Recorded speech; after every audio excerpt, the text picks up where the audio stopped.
अस्सलाम वालेकुम। कैसे हैं आप लोग? उम्मीद करती हूँ आप सब ठीक होंगे। तो कंटिन्यू करते हैं BPS 5 टू BPS 15 की सीरीज़ को। आज पार्ट नंबर 19 है। काफ़ी गैप हो गया है क्योंकि साथ साथ SST की मैथ यानी क्लास 9th की मैथ भी चल रही थी। तो आज मैंने सोचा कि एक वीडियो अपलोड कर लेती हूँ। बहुत सारे कमेंट्स आ रहे थे कि सीरीज़ को भी प्लीज़ कंटिन्यू करें। कोशिश करूँगी कि इसको कंटिन्यू रखूँ। तो अगर आप मेरे चैनल पे पहली बार आए, अगर आपको इस सीरीज़ का नहीं पता, तो इस सीरीज़ में ये है कि ये बुक है एक जो आप डाउनलोड कर सकते हैं। मेरा जो अकेडमी फॉर ऑल ग्रुप बना हुआ है, फेसबुक ग्रुप, आप वहाँ पे जाएं, फाइल्स में जाएं, वहाँ पे ये आपको इसलिए नोट्स मिल जाएंगे। तो जब आप ये नोट्स डाउनलोड कर लेंगे तो ये मैथ पोर्शन है। ये बेसिकली मैथ पोर्शन है जो पेज नंबर 135 या आप कह सकते हैं 136 की तरफ है। तो इसमें यह है कि ये क्वेश्चन होता है और आंसर्स हैं। तो आंसर आया कैसे, ये मैं आपको बताऊंगी कि ये किस तरीके से आंसर आया। तो हर वीडियो में मैं 5 क्वेश्चन शेयर करती हूँ, तो आज भी 5 क्वेश्चन शेयर करूँगी। तो क्वेश्चन नंबर 91 से स्टार्ट करते हैं। क्वेश्चन नंबर 91 है, Akbar scored 178 marks out of 300 marks in certain test. What percentage of marks did he score? यानी एक स्टूडेंट है अकबर, उसने 178 मार्क्स लिए हैं, टोटल मार्क्स है 300 किसी भी टेस्ट में। तो आपने परसेंटेज बतानी है कि उसकी परसेंटेज क्या बन रही है।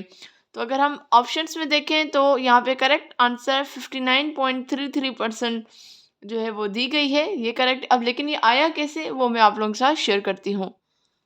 तो मैंने यहाँ पे लिख दिया है जी, क्वेश्चन नंबर 91 है। तो परसेंटेज मालूम करने का एक फार्मूला होता है, obtain marks total marks multiply by 100। तो इसमें ऑब्टेन कितनी की है इसने, 178 ऑब्टेन की है, टोटल मार्क्स कितनी है 300 है, और मल्टीप्लाई बाय 100। अब हम इसको सॉल्व करते हैं। 2 ज़ीरो यहाँ से चले गए, 2 ज़ीरो यहाँ से चले गए, ठीक है। अब यहाँ पे 3 की टेबल, चलो मैं यहीं पे कर लेते हैं। 178 को हम 3 के साथ डिवाइड करेंगे। 3 5 ज़ा 15, 17 में से 15 गया, 2 बचेगा, 8 हम नीचे उतारेंगे। 3 9 ज़ा 27, 28 में से 27 गया, 1 बचेगा, पॉइंट देकर हम 0 देंगे। तो 3 3 ज़ा 9, 1 बचेगा, अगेन 0 देंगे तो अगेन 3 3 ज़ा 9। तो इस हिसाब से 59.33, वैसे आगे 333 होता जाएगा, हम इसका 59.33% ये इसका इस तरीके से आंसर आ गया, जो ये इस बुक में भी मौजूद है। सेकेंड क्वेश्चन में आ जाए, which is question number 92। The price of book increase from 120 to 150, what is the percentage increase. अब एक बुक की प्राइस है जो 120 थी, अब वो 150 हो गई है। तो परसेंटेज में आपने बताना है कि एक्चुअली कितनी परसेंट जो है वो प्राइस इंक्रीज हुई है। इस क्वेश्चन को भी हम सॉल्व करते हैं। तो इसका सिंपल फार्मूला होता है इंक्रीज और डिक्रीज का। तो आप जो न्यू वैल्यू है वो लिखेंगे और original value, new value, original value and multiply by 100। अब 120 प्राइस थी बुक की, 150 तक पहुंच गई, तो कितनी इंक्रीज हुई, 30 इंक्रीज हुई। मतलब न्यू वैल्यू कितनी बन गई, 30 हो गया जी, चले हो गया। ओरिजिनल क्या थी, 120 थी, और मल्टीप्लाई बाय 100 करेंगे। इसको हम सॉल्व करते हैं। 1 ज़ीरो ख़त्म, 1 ज़ीरो यहाँ से ख़त्म। यहाँ पे हम टेबल लगा लेते हैं। यहाँ पे हम टेबल लगाते हैं 6 की।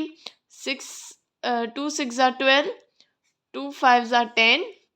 अब 3 की टेबल लगाएं, 3 1 ज़ा 3, 3 2 ज़ा 6, या चलो 6 की लगा लेते हैं। 6 1 ज़ा 6, 6 5 ज़ा 30 एंड 5 5 ज़ा 25। तो 25% के हिसाब से जो है वो बुक की प्राइस बढ़ी है, और ये यहाँ पे इस तरीके से 25% लिखा हुआ है। ये इंक्रीज का इन्होंने क्वेश्चन दिया है, हो सकता है पेपर में या किसी भी टेस्ट में आपसे डिक्रीज का भी पूछ सकते हैं, तो फिर डिक्रीज का भी आप थोड़ा सा कर लीजिएगा। इवन मैंने, अगर आपने मेरी पिछली वीडियोस देखी हैं तो उसमें मैंने आप लोगों को करवाया हुआ है। क्वेश्चन नंबर 93 है कि अ cyclist covered 66 feet in 66 seconds, how many yards will he cover in the same time.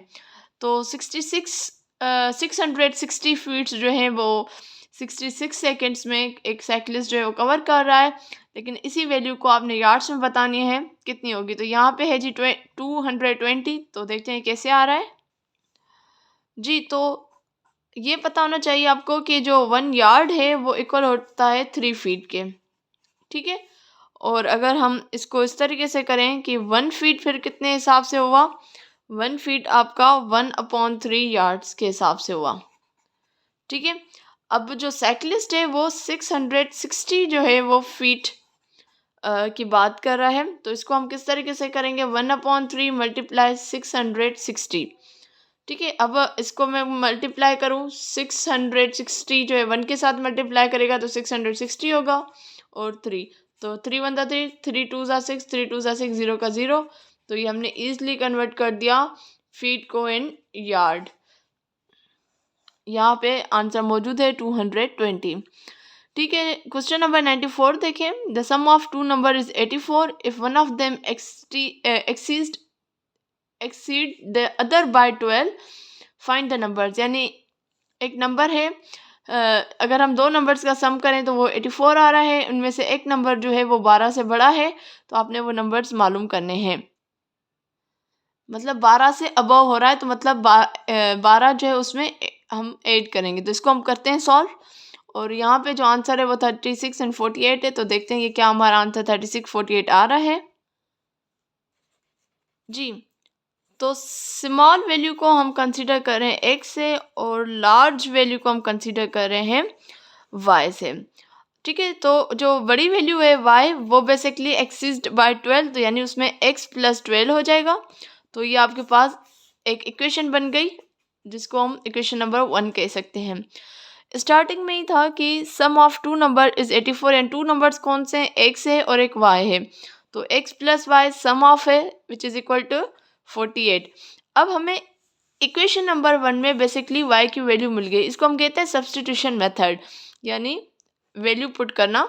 तो अब जो इक्वेशन नंबर 2 है इसमें मैं y की वैल्यू पुट करूंगी विच इज y किसके बराबर है, x + 12 के। तो हम सॉल्व करते हैं, x + y की जगह मैं क्या लिखूंगी, x + 12 is equal to 48। x और x कितने x हो गए, 2x हो गए। 48 + 12 यहाँ पे जो है, अच्छा यहाँ पे मैंने गलती की है, ये नॉट 48 है, ये है जी 84, ठीक है 84 है। तो 84 यहाँ पे ही रहेगा। अब +12 है, इधर जाकर -12 हो जाएगा। 2x इज इक्वल टू 84 में से हम 12 जो है वो माइनस करेंगे तो 72 बचेगा। x वहीं रहेगा, 2 यहाँ मल्टीप्लाई करा, यहाँ जाकर डिवाइड करेगा। 2 1 2, 2 3 6, 1 इधर चला गया, 2 6 12। तो x आपके पास मिल गया विच इज़ 36। अब हमने यहाँ पे खुद ही लिखा था कि स्मॉल वैल्यू विच इज़ 36, तो लार्ज वैल्यू जो है वो y है। तो दैट्स मीन जो भी y का आंसर हो वो 36 से अबव हो। तो हम वापस आ जाते हैं इक्वेशन नंबर 1 की तरफ which is y is equal to x + 12। अब x की वैल्यू पुट करके हम y की वैल्यू मालूम कर सकते हैं। x किसके बराबर है, 36 के, उसमें हम 12 ऐड करेंगे तो 6 और 2 8 हो गए, 3 1 4 हो गया। तो y इज इक्वल टू 48। तो हमारे बुक में भी आंसर यही था 36, 48। तो हमने ईजिली 36 और 48 मालूम कर लिया। अब आते हैं हम इस वीडियो के लास्ट क्वेश्चन की तरफ। तो लास्ट क्वेश्चन है विच इज़ क्वेश्चन नंबर 95। जो ऐसे क्वेश्चंस मैंने बहुत इस वीडियो में किए हैं। 10 men can construct a building in 40 days. How long will it take 20 men to do this work? यानी 10 आदमी 40 दिन में एक बिल्डिंग बना रहे हैं। कितने 20 आदमी अगर हम कर लें 10 के जगह 20 आदमी, तो कितने दिनों में वो काम हो जाएगा, यानी वो बिल्डिंग कितने दिनों में बन जाएगी। तो यहाँ पे आंसर इन्होंने 20 डेज दिया है। तो आइए जिसको करते हैं। अच्छा, अगर हम इसको ना भी सॉल्व करें तो आप यहाँ से भी इसका अंदाज़ा निकाल सकते हैं। तो 10 आदमी हैं 40 दिन में कर रहे हैं। अगर हम इसको डबल करें, अगर हम इन आदमियों को डबल करें तो ये दिन आपके क्या हो जाएंगे, कम हो जाएंगे। अगर हम इसको आधे पे ही डबल करें, यानी 50% ही डबल कर रहे हैं, यानी 10 है तो 10 ही नहीं, 50 ने 100% डबल करें, यानी 10 है तो 10 ऐड कर रहे हैं तो 20 हो गए, ठीक है। तो इतना, ये उतना ही कम होगा। तो यहाँ 40 हम कम कर देंगे, तो यहाँ सॉरी 20 कम कर देंगे तो 20 डेज हो गया। लेकिन कभी कभी क्योंकि हम ऑलरेडी इतना टेंशन में होते हैं किसी भी टेस्ट में, तो हमारा दिमाग तो वैसे भी उधर काम नहीं करता, तो हम उस वक्त हर चीज़ कहते हैं कि नहीं हम इसको सॉल्व करें। इसको हम सॉल्व करते हैं। तो इसको देखें, ये मेन और डेज के बीच में बात हो रही है। 10 आदमी 40 दिन में बिल्डिंग बना रहे हैं, तो अगर हम आदमी 20 कर देते हैं तो कितने दिनों में करेंगे। देखिए 10 आदमी 40 दिन में काम कर रहे हैं, अगर हम आदमी बढ़ा रहे हैं तो और अल्टीमेटली हमारे डेज भी कम होने चाहिए। तो आदमी हमने बढ़ा दिए, तो इसलिए मैं एरो इस तरफ कर रही हूँ। और इसको हम इन्वर्स प्रोपोर्शन कहते हैं, यानी एक चीज़ आप बढ़ा रहे हैं उसकी वजह से दूसरी चीज़ बढ़ रही है। तो जहाँ भी वैल्यू बढ़ती है उस तरफ हम एरो का हेड करते हैं। तो यहाँ पे वैल्यू नीचे 20 की तरफ आ रही है, तो इसलिए हमने इसका एरो नीचे कर दिया। अब हमने मेंटल मैथ से हमने ये आइडिया लगा लिया कि जो भी वैल्यू आएगी वो इस वैल्यू से कम ही होगी, तो इसलिए मैं इसका एरो ऊपर कर रही हूँ। ठीक है, जहाँ टेल होती है वो वैल्यू पहले रखते हैं हम 10/20 इक्वल टू, अब यहाँ पे टेल एक्स की तरफ है तो मैंने इसलिए एक्स ऊपर रख रही हूँ अपॉन 40। तो आप क्रॉस मल्टीप्लिकेशन कर दें, यानी बल्कि क्रॉस मल्टीप्लिकेशन भी क्या, इसको मैं इस तरीके से कर लेती हूँ। 20/10, ये 40 यहाँ पे डिवाइड करा, यहाँ जाकर मल्टीप्लाई करेगा इज इक्वल टू एक्स। अब हम इसको सॉल्व करते हैं। 21 20, 22 40 और 10 2 20।